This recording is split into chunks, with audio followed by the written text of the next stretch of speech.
random to make better sense of it. Okay. Next is targeting. Right. The idea of targeting. Targeting is simple. We've gone through targeting just now. It is the selection of a group for extermination. So when we use the term targeting, it is the selection of a group, an individual population of people for extermination. The selection of a group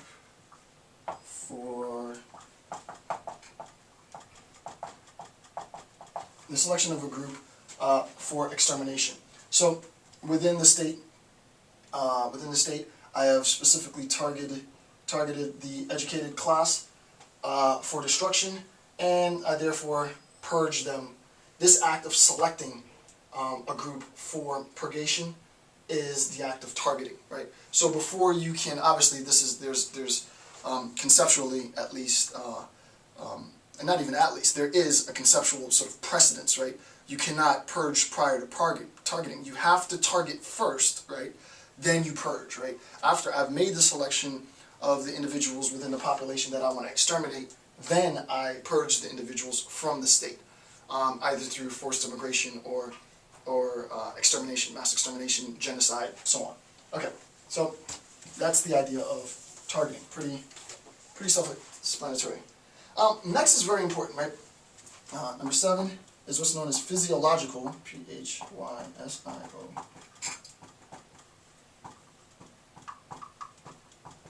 Physiological normalcy. Right? This is a technical term. The term is physiological. Physio meaning sort of biological.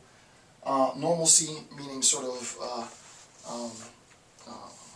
normativity, right? Normalcy meaning sort of the proper or the accepted mode, right? So the accepted physiology. What is the acceptable physiology? I mean, if you just think about it, like, that's absolutely ridiculous, right? But anyway, physiological normalcy is a technical term. I'll be using it possibly in subsequent videos. I want to introduce the idea now of what physiological normalcy is. The definition that I've written is physiological normalcy is the belief that phenotypic differences, right? Phenotypic differences, so the distinction between individuals with small noses compared to the individuals with large noses, phenotypic differences, small nose compared to large nose. The belief that phenotypic differences denote, that is, they indicate, they point to evaluative differences, right? Phenotypic differences, small nose, large nose, point to evaluative differences. Better person,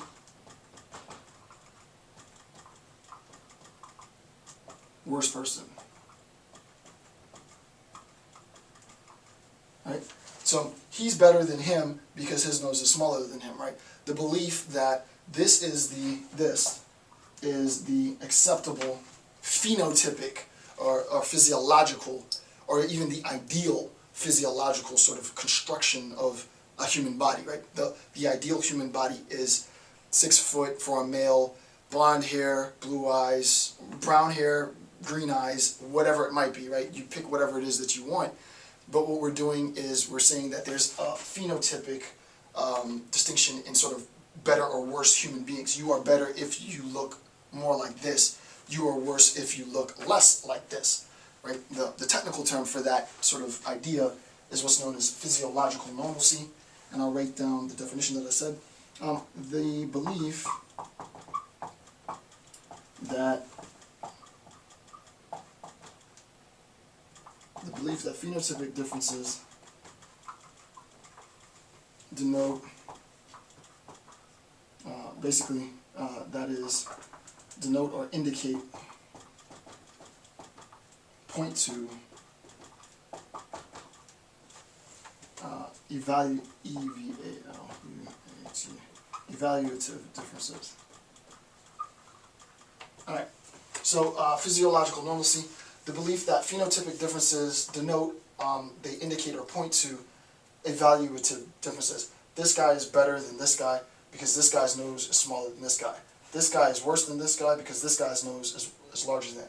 You're basing sort of your evaluation and valuation of physical structure, physical human structure, on the idea, really on the assumption that there is an evaluative difference, right? It's better to have your nose look like this than it is to have your nose look like that.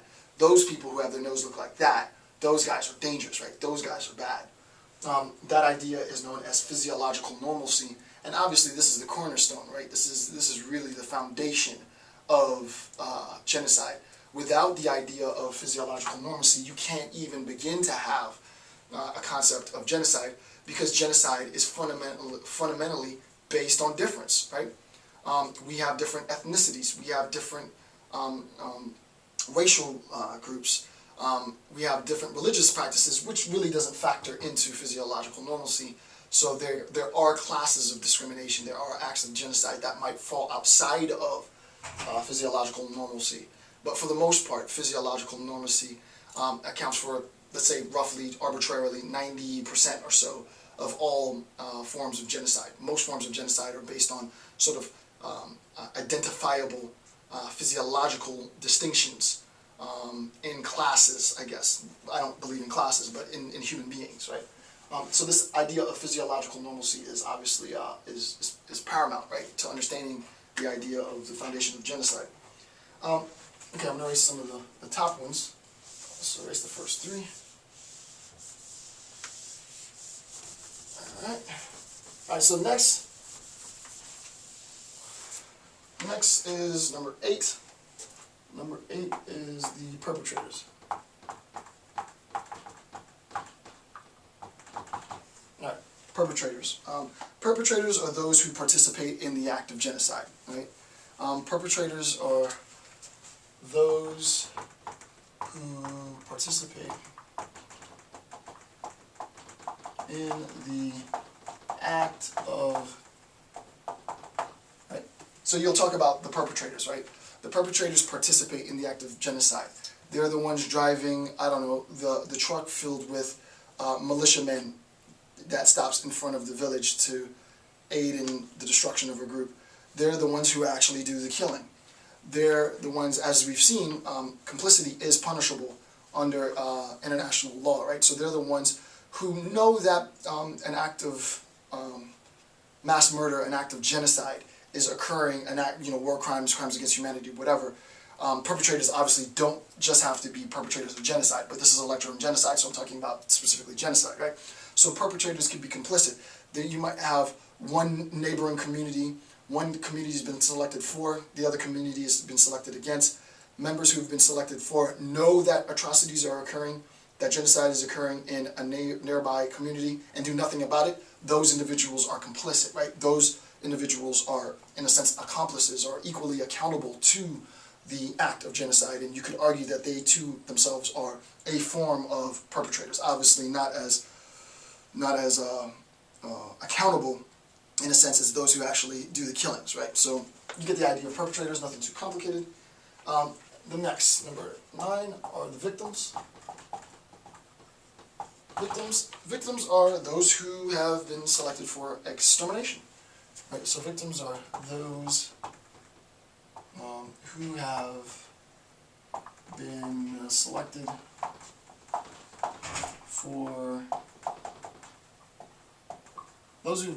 for extermination are the victims.